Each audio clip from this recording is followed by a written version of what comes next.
What is up? Thank you for coming to my channel, Prison POV. Big shout out to my homie.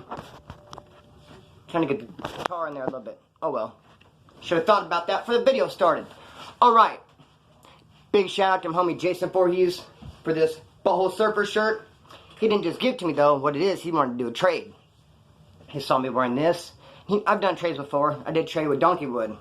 He gave me that Billionaire Boys Club shirt, and I shot him a Slayer shirt. So, Jason Voorhees said he wants this tank top right here, and we did a trade. And he shot me this Butthole Surfer shirt, which I love. I'm waiting on trying to find just the right envelope. That's why I haven't sent the tank top to him yet. Then I realized I got this one. How I got this one is, you know, Steve-O from Jackass, he did a stunt where he hung on the Hollywood sign, taped himself up there.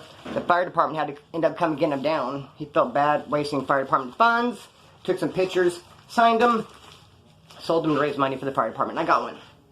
Probably end up giving it away though. So, no cap. You guys suggested I bring no cap since I'm always If I spill it, I'm gonna blame you guys. So, today we're gonna talk about, I feel like I'm missing some kind of shout outs, man. Oh, Josh, the homie who sent me the sign that said, "Sorry, we're stoned." I took that down so I'm not burning no more. I had to take it down. So he shot me this to replace it. It's a blown up copy of the print of a Les Paul.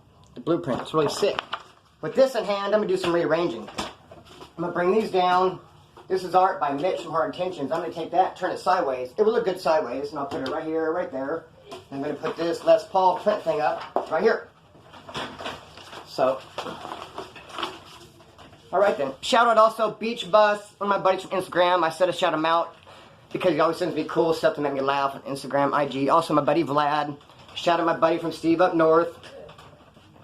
And I just feel like I'm forgetting somebody for some reason. Whoever I'm forgetting, not love and respect. Okay, so, let's get on with the video.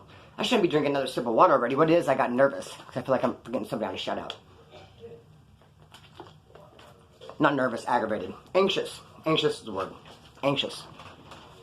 Okay, so, let's start with this video. We're going to talk about, and I went to the hole at CMC West. I went to the hole because of a riot we got into with the Southsiders. I'm not going to talk about that riot too much because I have a whole video on that riot with the Southsiders called Riot at CMC West. I will say this though, I was very, very glad, happy we got into that riot and I went to the hole because I had debt hanging. The people were starting to trip, they'd been tripping, it was starting to become real. And I feel like the debt was at all my fault. Let me tell you what happened. Here's the deal, trip on this. July 27th, I stabbed somebody. Whoop, went right into county jail. I was only in there a couple days. My lawyer came and visited me. At the time I had 2 lawyers representing me because my father had passed away from asbestos cancer. I had lawyers in Oakland who would get the settlements, get the money. They'd file lawsuits against the trust, and they'd collect the money. They would send that money to a lawyer I had in Bakersfield. Dude in Bakersfield also signed papers for me, because I was always locked up in the pen or homeless, so I'm not around to be signing papers. Plus, I didn't have an address to get money sent to. I just had that guy. They could send everything to him. Excuse me. So I'm only in jail for about 3 or 4 days after that stabbing, kicking heroin. He shows up. He goes, "Man, I want to come talk to you in person because I know you're probably not feeling too good." He said, "Man, that's an understatement of the year." Hang on again, please. Dang it. Alright. Whenever I get up like that, it's because I have to burp. Because talking and drinking, I don't know. Anyhow, be that as it may, he came and visited me. So I want to talk to you in person because I know you're probably bummed out and I got some good news for you. You got a settlement for $250,000. Now, before you guys get all excited about that, how much do you think I get out of $250,000? After lawyers and my stepmom who got the major portion. After $250,000, I get $17,000. Because the lawyers got 80 grand right off the bat, which brings it down to 170 grand, and I only get 10%. That's how we hash it out. I get 10%, my stepmom will get 90%. Because when it comes to wrongful death, and you're suing for that, they have something called loss of consortium. They have to think, okay, if my dad would have lived, he would have earned money, take care of his wife. That's what the money's for. It's not for crying, or your dad's gone, your husband's gone, because you're sad. No, it's a business aspect of the lawsuits are for. My dad's not here to earn money to pay for his wife. They got to reimburse that money. He would have been here to make. Of course, I'm his only son. I get some 10%. I would have got 17 grand, but still, 17 grand, shoot it. Can't wait. That made my day. So I go to Wasco pretty quick, straight violator. Like I said, stabbings in July. Right away in August, lawyer comes. Bosco by September. By October, I'm at CMC West. Still not get my money. I usually get the money about 3 to 4 months, tops. I've already had about 5, 6 settlements up to this point. Still haven't seen a dime. I'm patient, but there's drugs around. I'm wanting to get some, but I'm like, just kick back. I'll just wait until I get this money. Finally, around December, this one dude pops up with these big old fat $50 papers of heroin. Big old fat chunky things. Trying to sell them. I'm trying to get one. It's Christmas time. You're already sad because Christmas season, not seeing your family and shit. Not an excuse because I just want to do some heroin. Like, oh, I'm sad about my family, but I get some heroin. Like, really, no, fuck that. Fuck the family, I just want some heroin. No, I'm clowning. You're sad. Be that as it may, I really just wanted some damn heroin, so I got one. But I couldn't find anybody to say, hey, I got the settlement coming, can I get one? They really didn't hold no water. Like, people like, fuck that, show us the money. I don't give a fuck about what you got coming in the mail. Finally, I found these two dudes, these two Southsiders, to give me 50 ducats. They have ducats on the yard. You can go to this little shed, and you can buy sodas or ice cream or candy bars, and it's $1. You buy them at Canteen. You give $10, you get 10 little ducats. They're $1 ducats, and they're like cash, too. So, dude said he'd take 50 ducats for a big old 50 paper of the heroin, and I knew these two Southsiders. You just seen them two kicking it together, and they're like twins. They had gray sweats all the time, white thermals, big heads. They're both kind of buff, like stone-faced. They were not joking around. They always just walked laps, worked out together. They would give me 50 ducats. I had to give them 100 back. They didn't really set a time limit. Usually, they want the debt paid in 3 weeks to a month. I figured for sure by then, my settlement would be there. And this is like first part of December. January comes. Still no settlement. I got to back up. I almost missed the best part. So I get loaded. I get the $50 ducats from them. I get the 50 ducats from them. So I'll give you 100 back. My settlement's going to be here anytime. Get the heroin, get loaded. I'm up real late because I'm loaded. And I thought, you know what? I'm going to break out that. The settlement was from Halliburton. $250,000 from Halliburton. I'm like, I'm going to look at that Halliburton settlement. It made me feel good. Look, okay, I really do got money coming. I just want to read it and go over it. I'd already read it 100 times. So I break it out, and I'm looking at it, and I notice real small at the bottom. I can't believe I missed this. It said that Halliburton had up to 4 years to pay the settlement off. It was like midnight. I was up. I let out a scream. I screamed so loud, I even heard myself. And I had my headphones on kind of loud, like, ah! Like, fuck! My bunkie got up. People got up. I'm like, shh. Because in a dorm. I'm like, fuck! Real loud. 4 years. My heart starts boom, boom, boom. Start sweating. Dude, I can't believe they have 4 years to pay it. Even if they paid it in a year, that's way past my timeline, my limit on to get these fucking $100 to these guys. I'm supposed to mail $100 to the streets for these 50 ducats. I'm like, shit, I'm tripping. After that, the next day, I was like, man, I don't know what I was going to do. Oh, no, what I did, though, I'll tell you what I did is I wrote my lawyer. I thought, this is bullshit. I was like, 4 years? By 4 years, US dollar might not be good no more. We might be on Bitcoin by then. What are you going to do then, huh? 4 years, that's a stupid. You call yourself a lawyer? I can't believe you brokered this deal. And they wrote me a letter back saying, we would like to address your tone. After that, I want to steal that line. I always wanted to tell somebody, look, I'd like to address your tone. If someone started, like they're going to yell at me, I say, hey, I'm going to address your tone. 4 fucking years, man. It broke my heart. After that, I would always see those two dudes. I'd go to play some handball. They'd already be there on the court. Like, fuck. I'd go to the library. I walk in. They're like, oh, shit. They're sitting there reading a book. Oh, shit. I just always see them. Then this riot happened. I'm in the hole. The hole at CMC West. It didn't dawn on me until I was in R&R. Because after you get in a riot, something like that happens, adrenaline. I wasn't thinking, oh, yeah, they're dead. I was just thinking, shit. I ended up getting my ass beat in that riot. I was way outnumbered. Before you go to the hole, you have to go to R&R, and you sit around in a holding tank to get the paperwork ready. Now, that's when I was sitting there, and I was saying, fuck, I got to worry about that debt no more. Yes! Awesome! Because when you have a debt in prison, that's the first thing, when you wake up in the morning, you're all sleeping, and you wake up, and you're like, that debt. It's a nightmare. It weighs heavy on you. We go to the hole, I end up getting clucky for a Sally. Now, the hole is at CMC East. CMC East has 4 yards, a yard, which sometimes is good, sometimes it's not. At that time, I don't know if it's good or not. I know when people were coming from CMC East A yard over to the West yard, they weren't getting beat up. It told me it might have been good. Then when I was in the hole, they're letting people from CMC East A yard on the roll call if they're 128 checked out. But B, C, and D yard are PC, all PC. So when you go to the hole, you might be around a bunch of PCs from those 3 yards. When Click and I first went there, we went to the top tier, and it was all good people with good paperwork, no PCs at all, and it's very militant, very active. That roll call. Let me tell you one thing that, when you think of the hole, the bell that rings the loudest, roll call. That's what the roll call. Very, very big deal in the roll call. That's just good mornings and good nights. You can't do nothing on the tier till in the morning. The south siders do it first. Here, Spence on the tita, and it's good morning, good morning, good morning, good morning, good morning. Then the white boys do it. Everyone's good morning. Then the tier's open, all kinds of movement. Then at night, Spence on the tita, and it's good night, good night, good night, good night, and they shut it down. You can't do nothing after that. That's also how you know if someone is good or not, because if they're not on the roll call, they're no longer good. You may be good at breakfast, and by dinner, you're no longer good. You're not on the roll call no more. So that's how you know what cells are active, who you can mess with. So that first tier we went to, Clucky Night, CMC East hole. That dude Dallas, who I told you about, the skinner from my last video, he had control of the tier, he had a real active roll call, group workout, we're all working out, they did not have yards, so even if you messed up and like didn't, because if you don't answer the roll call, you'd be in big trouble. If you didn't answer it there, you can't be in trouble, no group yards.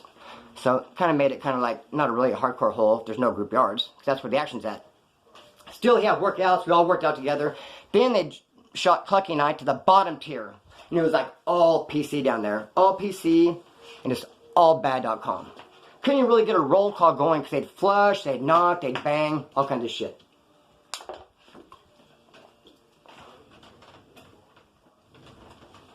Yes, all kinds of shit, man. So, I was looking at my notes. My writing's so small, I can't really see it. Anyways, I was thinking to myself, I don't really need notes. These are my stories. I only write them out to like refresh myself so I don't miss like a highlight of the story. But I really don't need the notes because this is my story. I'm just telling you what happened. But they're kind of helpful because sometimes at the end of the video I'll be like, damn, why didn't I say this or say that or blah. And now I just got hella sidetracked. So, shots to the bottom tier. Gang of PCs. They did have a guy who was doing a roll call. I didn't take the roll call serious. Couldn't really hear it. All the PCs were flushing and banging and knocking. Once in a while, I would sleep in and not even answer it. And Clucky would answer for me. Then the guy tried shooting a kite one day. Like, hey, Splinter, I don't want your silly answering for you. And I was like, hey, don't worry about it, homie. You know how to handle it. How you handle it. No group yard. You're never going to see me again. I don't really fucking... I mean, I had respect for all the good fellas with the good paperwork, but I mean, it's kind of hard to participate with a roll call when you can't even hear it.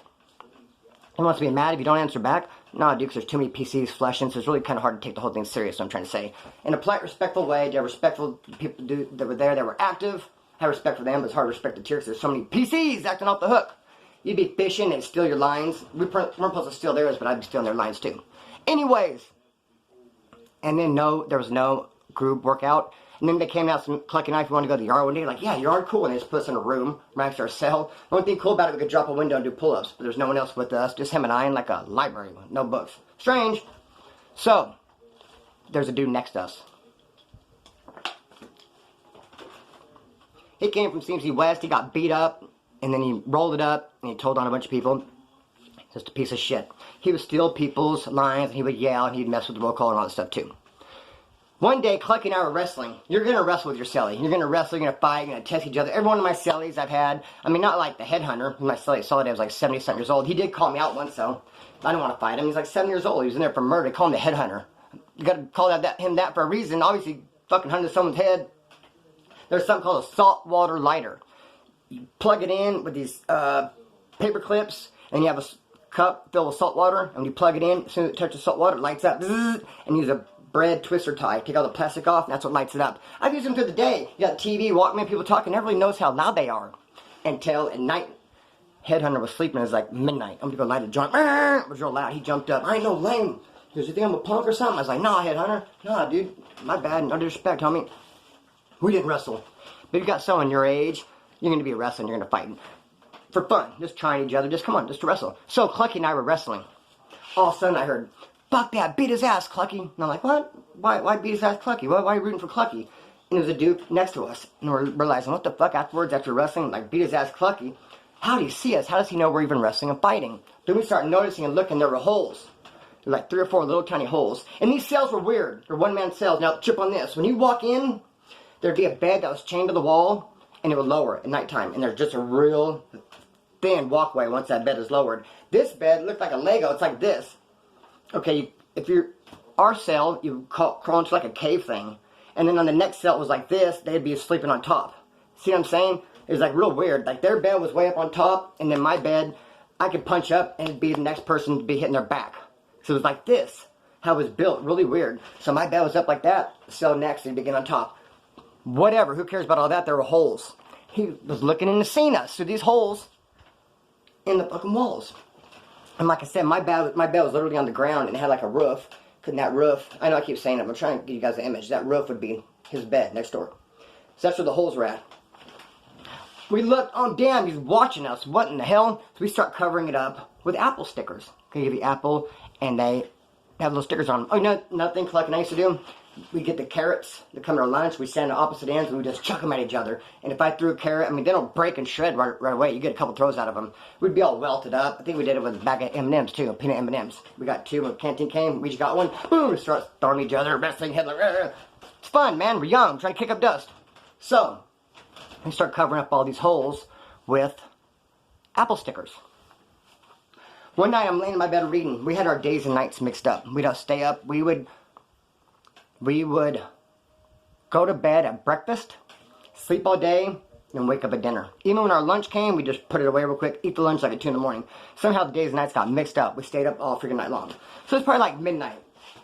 I'm reading, and I see an apple sticker fall. And that was tricky. Apple sticker fall. I'm down here reading. I see a damn apple sticker fall, which means that he is looking, or he poked the thing through.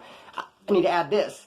I stole the PC's fishing line one time. It was real nice. He had these 2 paper clips on it. I wanted the paper clips. So he was fishing, and the line was right there, and I just grabbed it. And he thought it was hung up. He's like, hey, it's hung up, it's hung up. And I just cut it and let him have the string back. He's like, oh, man, fuck. And I took the 2 paper clips, and I threw the card back out on the tear, and he fished it back in, realized the paper clips are gone. He's like, who took my paper clips? Like, I'm going to be like, it's me, down here in cell 118. No one, fool, you ain't got no paper clips, sucker. I wanted these paper clips. I took one, and I straightened it all the way out. The other one I just had laying around. So I didn't think of this until I saw the sticker fall, but I was like, I'm going to try to poke this fool in his eye.